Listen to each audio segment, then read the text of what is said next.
So yeah, from a small town, only child, started taking care of my mother at a young age because of her disability that happened due to domestic violence.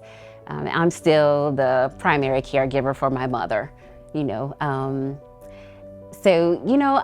I've hustled, I've worked hard to get here with a lot of challenges. The Madison County Sheriff's Department shared with me back in September, October, that from the beginning of the year to where we were like mid-September when I was working on the stories for October, he said they had received 188 domestic violence related calls. So close to 200 calls from January to September.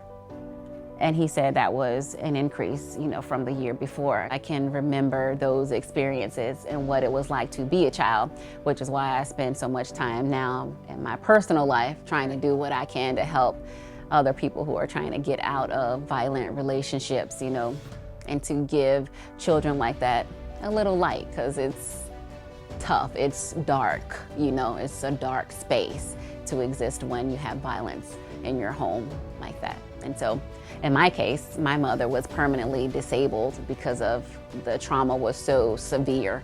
The trauma to her head was so severe. It's kind of like what you see football players experience.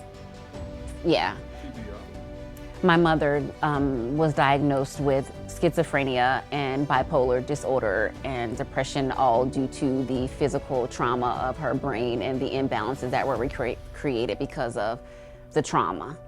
My father, he was the aggressor, he was the abuser, and he was in and out of the house. He worked away, and they divorced when I was about 15 or 16.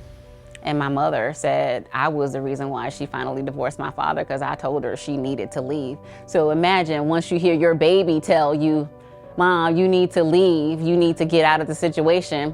What else?